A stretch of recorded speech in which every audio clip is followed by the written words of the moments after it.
There's a suit on and there's places to go.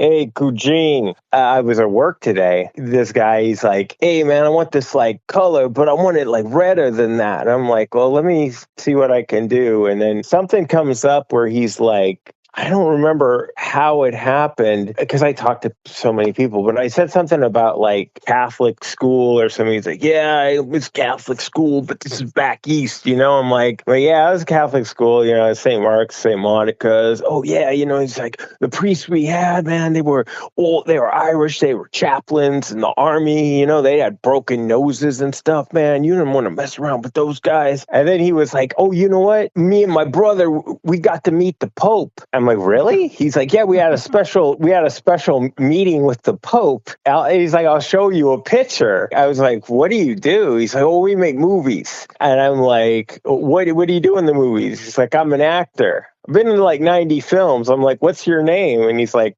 Frank Stallone. Oh my God, you talked to Frank Stallone? And I said to him immediately, like the Norm Macdonald routine. And he's like, yeah. And then he pulled out his phone and showed me pictures of him and his brother, Sylvester Stallone, with Pope Francis. What the hell? At the Vatican. What the hell? I talked to him for like a good 15 minutes, dude. Frank Stallone's a great guy.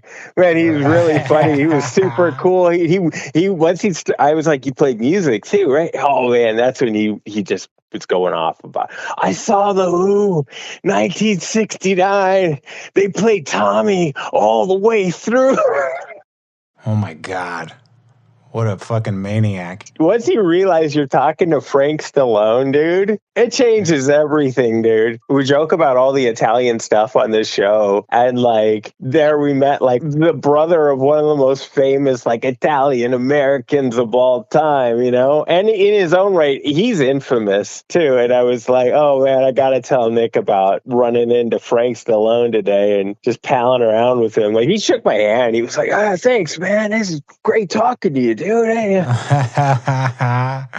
See, look at him, man, making a good name for all the Italians, for all around the world. Giving you guys some good representation. He's not one of those Italians that's going around being like, hey, you know what? I like all kinds of music, but like female artists, they just don't really speak to me. And he's not one of those Italians that's like on the street catcalling girls like, hey baby, what's up? Oh, hey, you know, he's not doing that, you know? All these Italians out there are like, hey, these female artists, you know, they just don't blow my dress up. Not that I'm gay. I'm not saying I'm gay. I'm just saying that if I had a dress, they wouldn't blow it up, but I'd never wear a dress. Anyway, bada bing. This is where we're servicing a huge demographic of our audience. And that does it for this week's edition of Frank Stallone and Friends. Frank Stallone, we love you, Frank. Have you had any males in your life at any point who would make comments like, I don't really like female artists. I can't really get into that.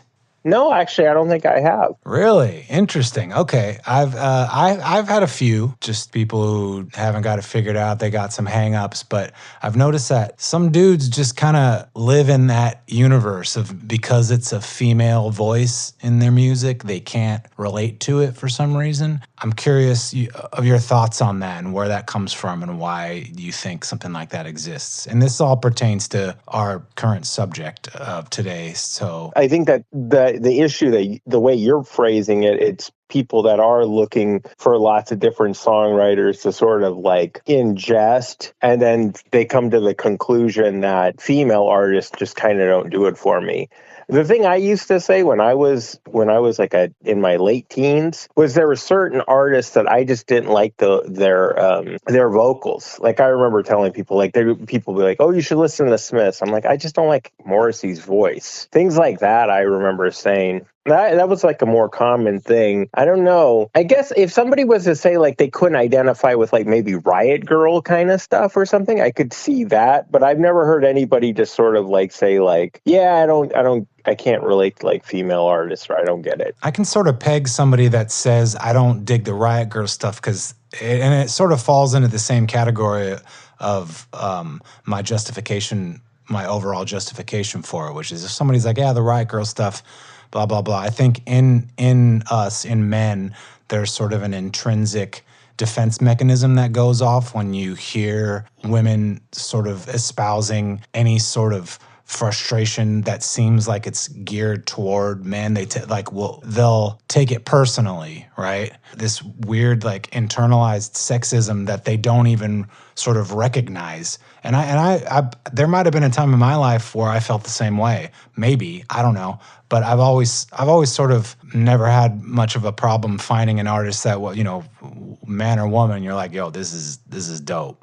Well, for me, I think for me, there was a time definitely where I probably thought that even if I liked listening to certain female artists, I didn't think that I would be consuming their music or that they would have an influence on what I was doing musically. That changed over time. Right. Right. Maybe that's a perspective thing. It's not like I dislike them. And that brings up an issue that I wanted to talk about. So today's episode is about Sheryl Crow's 1998 album, The Globe Sessions. There's a few things, because I had not listened to it. So I listened to it twice, in the week we had. And a big question that I had, I was like, look, dude, we used to cover My Favorite Mistake. In fact, a lot of the songs that we cover, in the past, we covered like songs that were sung by female artists, like You're My Favorite Mistake, Do That to Me One More Time by Captain and Tennille, things like that, right? Like I really actually do like covering female sung songs. But I realized, I was like, but for me with Sheryl Crow, I have like a really nice best of. I've never had any of the albums. And the question that I had going into this, it's a little different than yours. It's like, is there a distinction between album artists and greatest hits artists? Both artists can have a huge share of the market.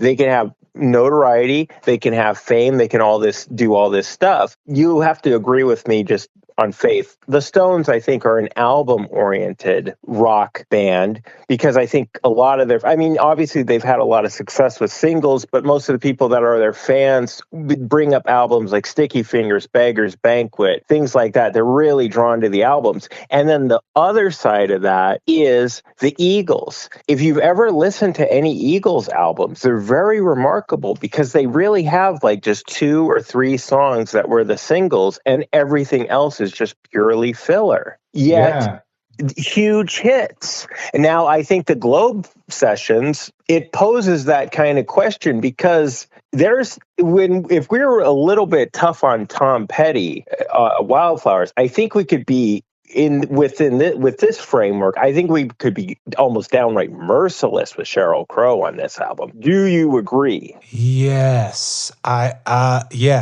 don't know the albums of both of those artists that you just named enough to have a precise critical ear. But what I can say is that it would only be fair, right? It would only be fair. And, listening to the lyrics on this album, I could definitely say some of them are like, well, it's very basic.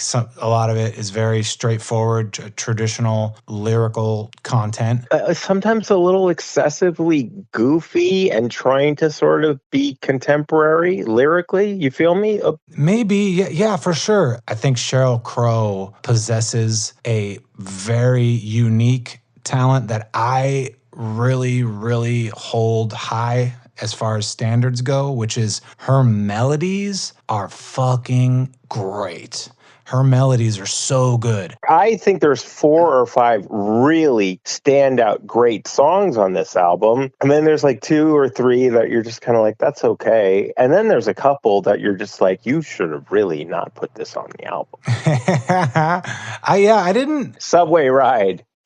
I mean, yeah, for sure. But that also I feel like that also falls into the same sort of critique that I have for everyone, which is you could have made the album shorter. Is it an hour and 8 minutes? The Globe Sessions? Yeah, I think it's almost 70 minutes. I think so. I mean, this was the era of you're putting out a CD that where people are getting their money's worth. You know, it started in like '95 and it carried on into the early aughts. So she's in the midst of it, so she's got to throw everything at it, kitchen sink wise. It's an hour long. Yeah, she could have probably made this 10 songs, and it would have been pretty flawless. Any sort of silliness lyrically that she throws on this album outside of the songs that we would probably both agree should have been cut, it doesn't bother me as much as the Tom Petty stuff for some reason, and I think it's because melodically she's just fucking killing it. Tom Petty, especially in the songs later, he has this droning kind of thing, and they're not really leaning into anything melodic. Well, and also his big hits, off the top of my head, you know, like Free Fallin' and stuff. Like, I hear that song, I know everyone loves it. I always kind of felt that song was corny as fuck. I don't know why, and I don't know why. But for wow. You know, Mamma mia, that's a spicy meatball. I do. I know. Be sure to. I should get exaggeratedly mad at you and condemn you, but I wish you would. You have the right to, because you know I'm gonna fucking do it to you, man.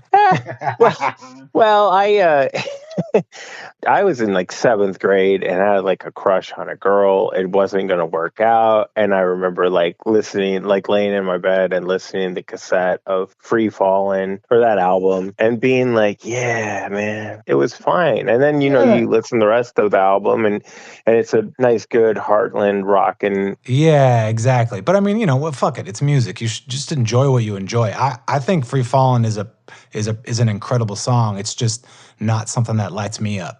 We're going to get into this exact thing, though, when we get to talking about her cover of Sweet Child of Mine. Let's start out talking about the first track. A lot of its content is about her relationship with Eric Clapton. There's a lot of debate about who My Favorite Mistake is about, because some people were speculating that it was Lance, is his name Armstrong?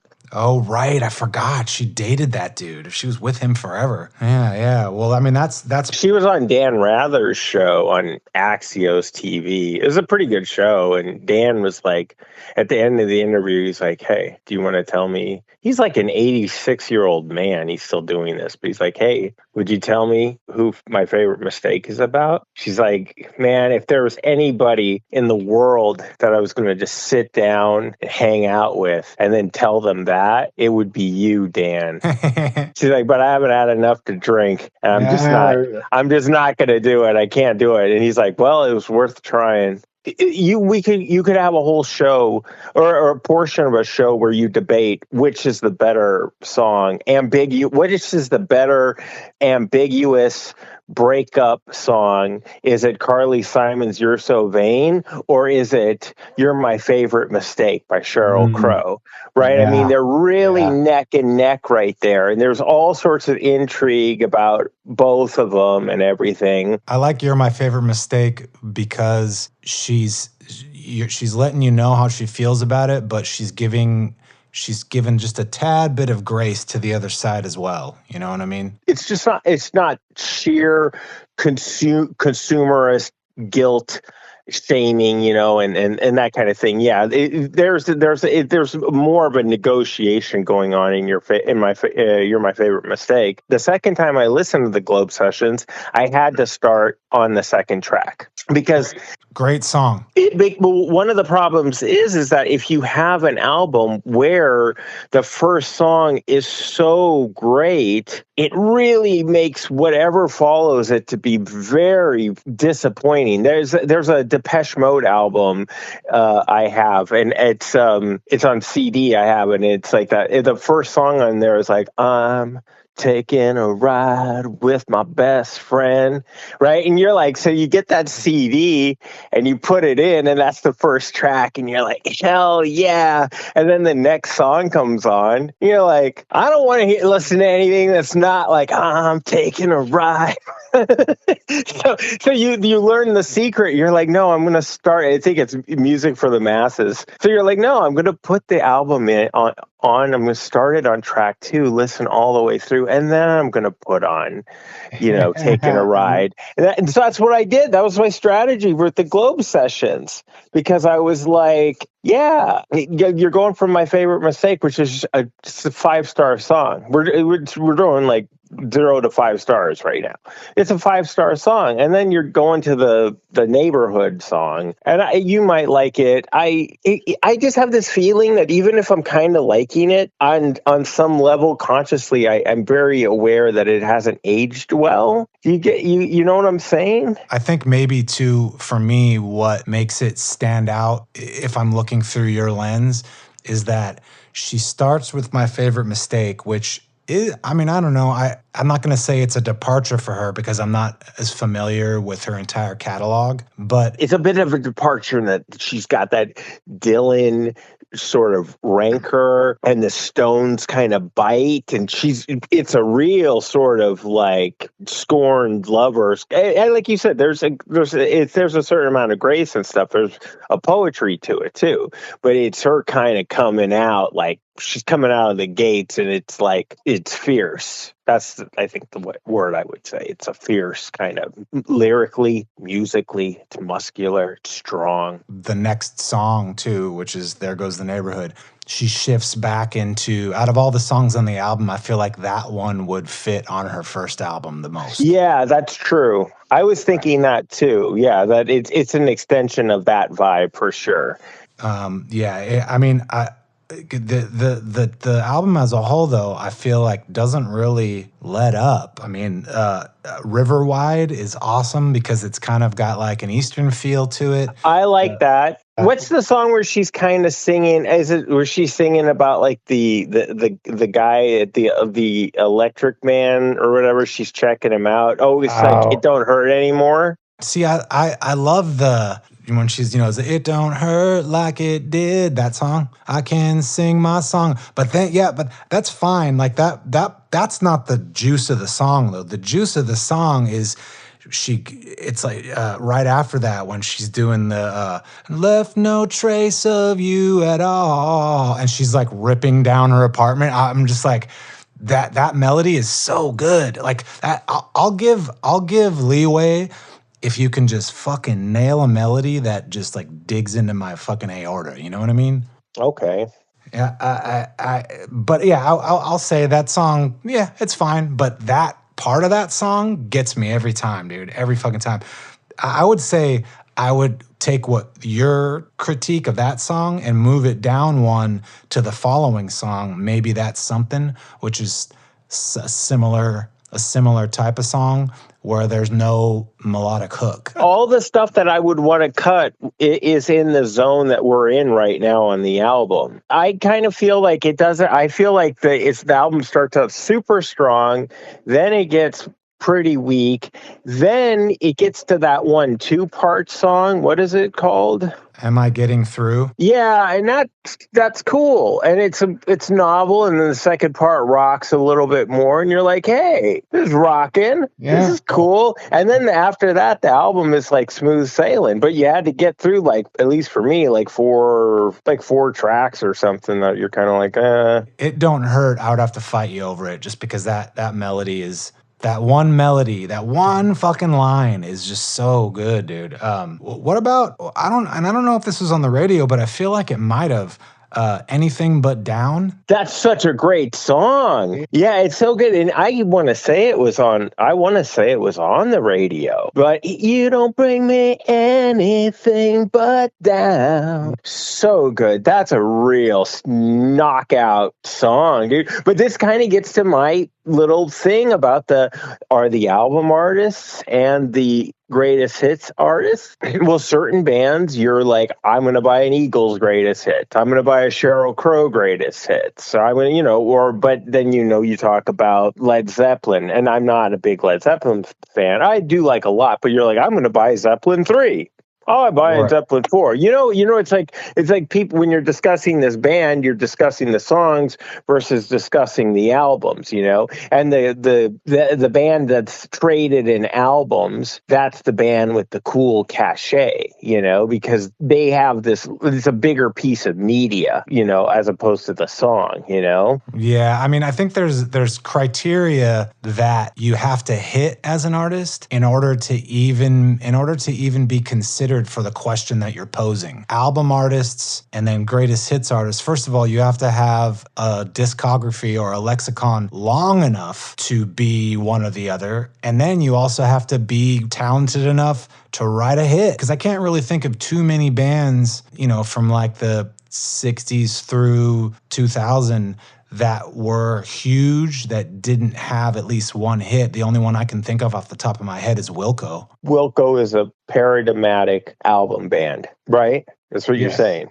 Yeah, for sure. But so if you don't write a hit, does that automatically just make you an album band? Yeah, it could, but I think that the level that you're kind of talking about that I was indicating towards was this idea that that you got bands that they record records and they have a few hits on the records, but then people just buy the records and love the records all the way through.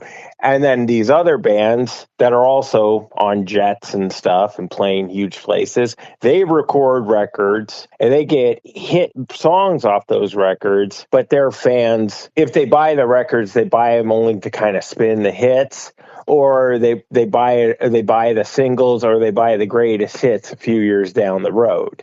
You know what I'm saying? They're both making their money. They're both making money and they're both having hits. It's just on one side, the hit is it's a vehicle, or the hit is a passenger in the vehicle that is the album. And in the other, the hit is the vehicle for the album. Yeah, those are the ones that I just don't think have the metal to make a full album of it. I think your analysis at the beginning, I would sign off on that, because you're saying that there's things that she's doing melodically where you're like, okay, this song is not up to spec with some of the better songs on this album, whichever. But you're like, but certain melodic things that she has going on here is enough to redeem it.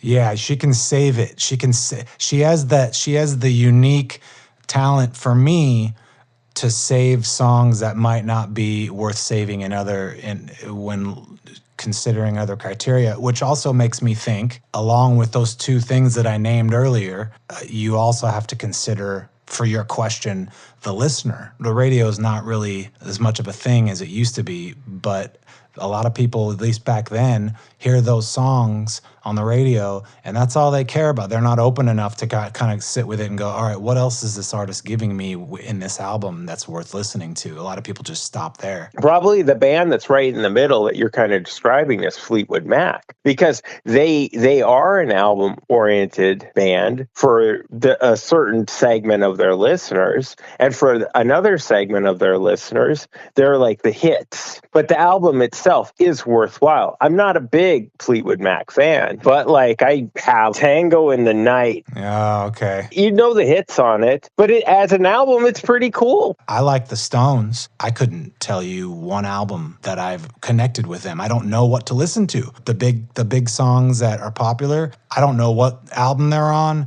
I've tried listening to a couple albums of theirs, and I don't know where to start. I don't know. That's one of those bands where I'm just like, I don't know what to listen to. What's the thing? That's exactly the thing that had gotten me, because I put on Emotional Rescue. I listened to Sheryl Crow's Globe Sessions, and I put on Emotional Rescue, which is kind of a off-the-wall, obscure kind of early 80s Stones record. And I was thinking about what started coming into my head, and I was like, can't get no satisfaction. I'm like, I don't think that's on an album. I think that was just a single, you know?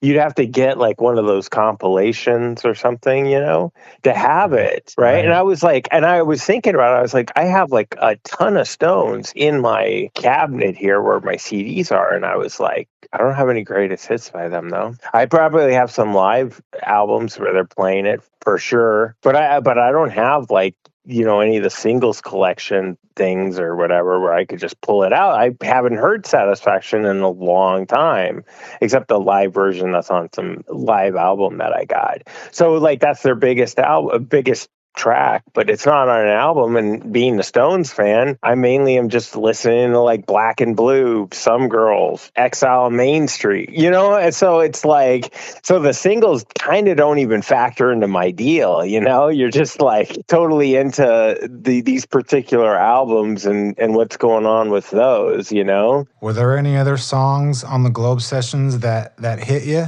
Am I Getting Through to You part 1 and 2? What's after that? Then it's Anything But Down. Love it. And then it's called The Difficult Kind.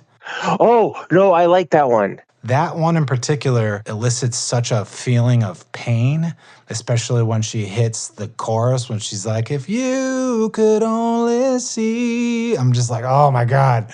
Do you know how great and much more like avant-garde she would have been if she just went in and she started the album with Am I Getting Through With You part 1 and 2? And then Anything But Down, and then that one, right? Like have those be the 3 opening tracks, and then throw in the big one. You could do My Favorite Mistake, or you could have a couple, 1 or 2 of the other sort of tunes in there, and then Favorite Mistake. Oh, I think it would be such a great album. Yeah. Actually, that's a good point. I think maybe what this album could use is just sort of a rearrangement of like in the album construction department. Yeah. Well, I want to say this is important. This relates to the songs. What you were talking about, her branching out. There is, I don't know the 2 albums prior, but it seems like there's a discernible push towards, a Rolling Stones kind of vibe that she wants to give on some of these tracks. Definitely on My Favorite Mistake, but I think that there's a Rolling Stones swagger that's kind of influenced her. What's happening in some of the songs. And then there's this other times where she was kind of doing the Stones thing, but it felt like the energy of the band wasn't being captured, you know, like, and it sounded more like just a conventional rock band playing. After Anything But Down, what was the next track? The Difficult Kind. Yeah, okay, Difficult Kind, that's excellent. What's next? Mississippi. That's the Bob Dylan song. Yeah, that's a good one too. I went and read about it because I was like, I know the Dylan tune, but I guess he recorded it for Time Out of Mind sessions. He was like, I don't know if I'm going to do, and he offered it to her. And you know, I guess if Bob offers you a song, dude, you know, you don't say no. So she did it. But the thing people forget is it's like there's something about when Bob does his songs that are very wordy. It's very engaging, and it's a strange thing because it's almost, in a sense, it's almost like you're hearing a poet read his work or something a little bit. Whereas when you're having the chick who's the rock singer now do this song, you're like, it's good. She handles it well, and it's cool, but it's like she doesn't have, and I think she's not in like a minority, she's in the majority, but she doesn't have whatever you have to keep the certain monotony of a Bob Dylan verse going for like 5 or 6 minutes, you know? Lyrics aren't necessarily her focus. So when that's not your focus, and with Dylan, you could probably say, you know, they're always the focus. Melody was the furthest from his mind, despite the fact that I think he gets a bad rap with his ability to sing. Then his number of melodic moments would be the length of a one Sheryl Crow CD.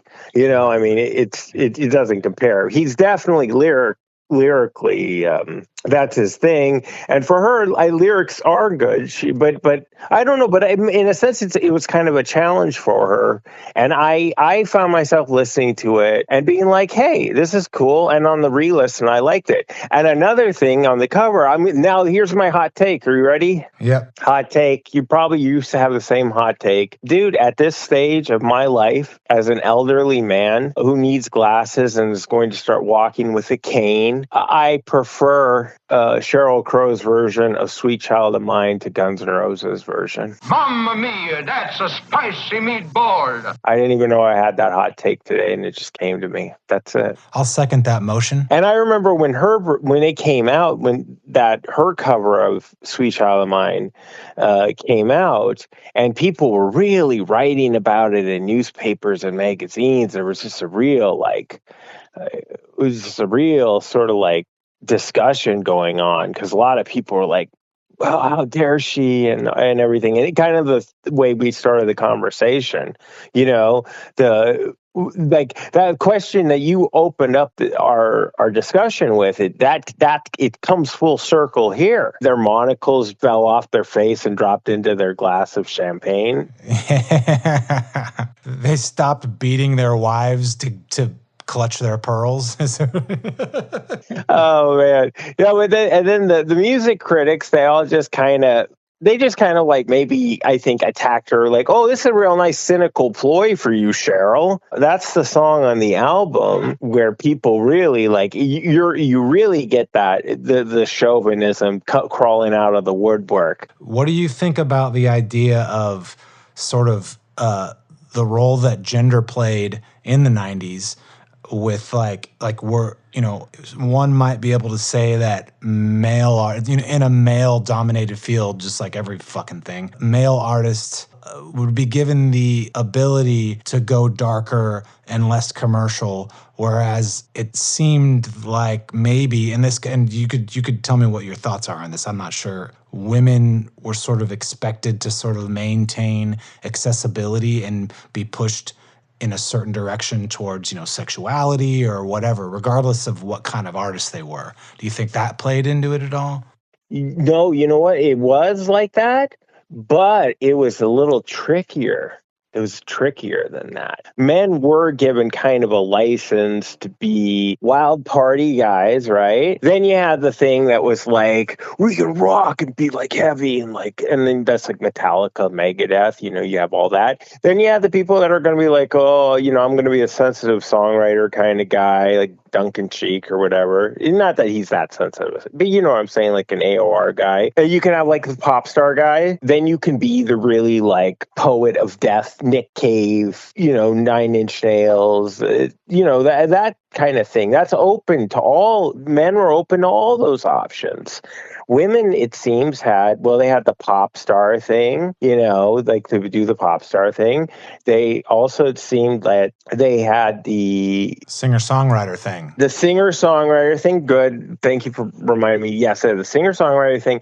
And then they had the Riot Girl, but like feminist kind of leaning, punk, heavy kind of group, right? But that wasn't really ever into the mainstream, really, right? Until the 90s. The leash was sort of loosening because you had PJ Harvey, which is perfect. It's a great example. PJ Harvey, there's Alanis Morissette, right?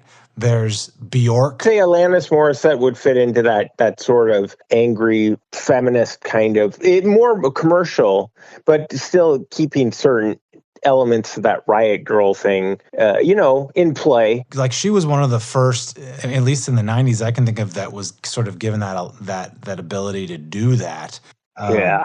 And, and Bjork was just too weird to sort of put in any kind of... Yeah, she was on her own planet. Yeah, she'd prefer it that way. And her career was safer, more secure, closer to the 2000s. because that's where you started at, like Radiohead starts locking in their sort of standing in alternative rock, and Bjork, like at the same time on her own trajectory, is locking in her iconic status within the same genre. And so being really alternative, but also having a lot of experimental influences and abilities to execute experimental music at their fingertips. I'm speaking respectively of both Radiohead and Bjork. Thank you. You should put some respect on their name, God damn it. She's a cool chick. What can I say? That girl is the coolest chick. Is it time for homework? Homework. It's homework time. Al Jarreau. Now, I gotta be honest, I'd heard the name and I was like, okay, I wasn't really sure who he was, but I know I'd heard his name. And then when I put it, and I hit you up when I put it on and I got hit with We're in This Love Together. I was like, there it is. That's the song. I got you now. Okay, now I know where we're at. I had no idea. I had no idea that was Al Jarreau. No clue. So good, man. I mean, the production on the album is funny, dude. It's so like 80s, like just the way it's constructed. He's a gamer, dude. That guy's killing it. Not gamer in the sense of the way we know now, but I mean, he brings it, dude. I'm looking at his cover, the cover where he's got, a salmon shirt on with a peach overcoat and white pants. I'm like, this guy. And then I put it on. I'm like, okay. Yeah. And then he's bringing the heat, dude. I was like, all right. Yeah. Good. I loved Wearing This Together. The first 3 tracks right off the bat, I was like, dude, this is dope. Like, yeah. This guy's hiding his power levels with that cover. But yeah, I would say, I mean, it's a short album too, man. It's what, 9 songs, 8 songs, something like that. And that one Mozart song, I kind of don't like it. Yeah. Like it just because it's kind of annoying. But you could tell he's doing it because he wants to prove he can like vocalize a piece by Mozart. Right. So sometimes you can. So you're like, I might want to skip this because it's annoying, but point proved, Mr. Jarreau. Yeah, the album. I forgot to say it. So the album is Breaking Away from 1981. Yeah, man. I would say quick score. Songwriting, I'll give it an 8. Lyrics, yeah, I'll give it a 7. I mean, I feel like I can't really be too much of a judge on this specific pop genre. I'm like, it's not really about the lyrics, but I'll give it a 7. The production's great. I'll give that an 8. The album construction is great. It's 40 minutes long. I'd give that an 8. Overall, I would say a solid 8. My homework was by a band called Broncho, Can't Get Past the Lips. And I really liked it. One of my favorite songs on there was Record Shop. Oh, yeah. Yeah, Record Shop's great.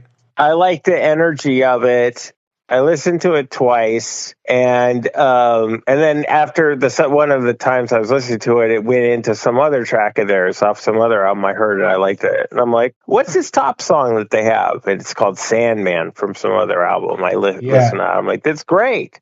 So I was like, oh, these guys are. I dug it. I dug that album. I thought it was cool. It's punky. There's little bits of ska and hard to but not like cheesy ska. It's like kind of like going back to this somewhere in between Operation Ivy and like actual two-tone kind of stuff, it's somewhere in there, like just like the sound of it, and then I thought lyrics I thought were good. I'm gonna go with like an 8. Songwriting, I'm gonna go 8. Let's go songwriting, I'm gonna go 8.5. Production, say 7.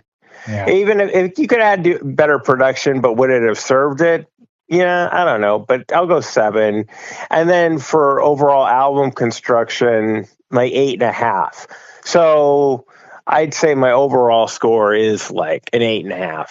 All right, so next week we'll be meeting up to do Siamese Dream. That'll be fun. As always, I appreciate you.